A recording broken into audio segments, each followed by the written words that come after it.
सिमला सानजारां क्लाबनि बानजायनायाव अंडर-13 फुटबल लीगआ जोबनानै थांबाय।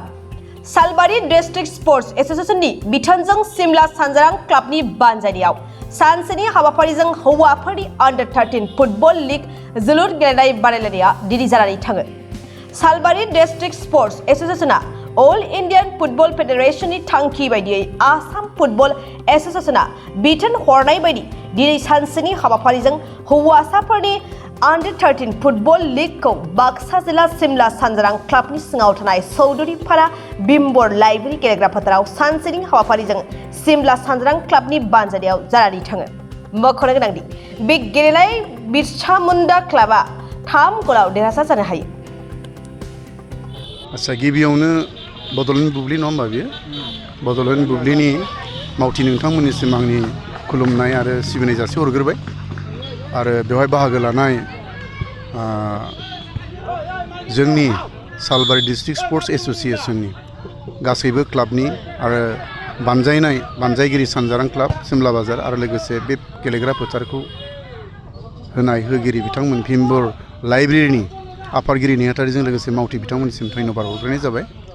सालबारि डिस्ट्रिक्ट स्पर्ट्स एसोसिएशना अल इन्डिया फुटबल फेडारेशननि बिथोन बादियै आसाम फुटबल एसोसिएशना हरनाय बिथोन बादियै डिस्ट्रिक्टफ्रा दा इउथ लीगनि मोनसे क्लाब चेम्पियनखौ बासिनांगौ जादों आरो बेबादियै जोङो दिनै अंडर-13 गिबि 10 जननि थाखाय जों प्रिपारेसन इन्टार क्लाबखौ होनाय जादों।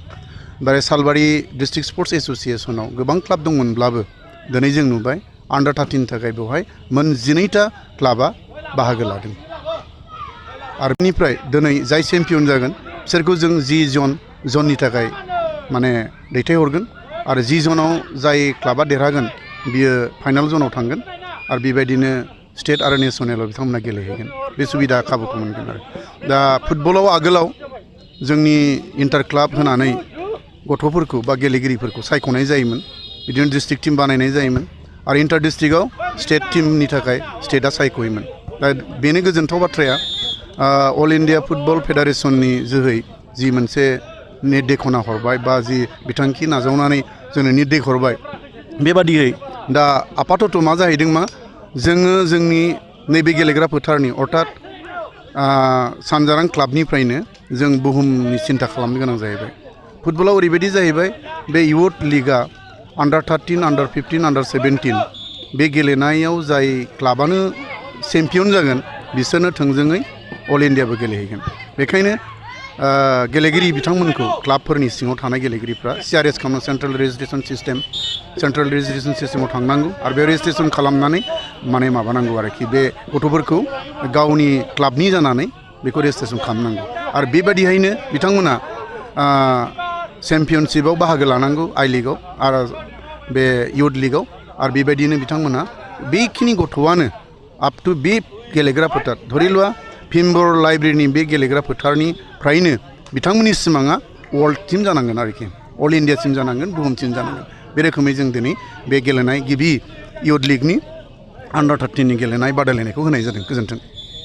गोजोनथाव खौरां। बाजाज बाइक सालायनो मोजां मोनग्राफोरनि थाखाय गोजोनथाव खौरां।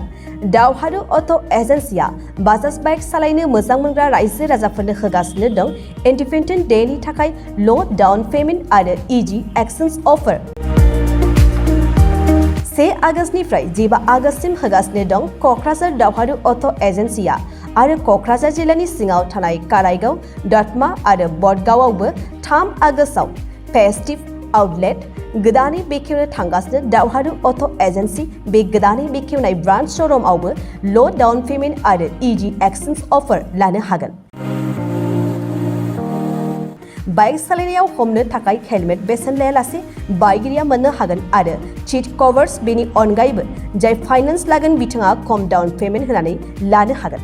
बायग्रा ग्राहक सुबुंफ्रा दावहारु अट' एजेन्सियाव बाजाज बाइकखौ बायनो सानोब्ला नैबे मबाइल नम्बर 8822018193 आरो 6300399187 आव थोंजों फोनांजाब खालामनो हागोन।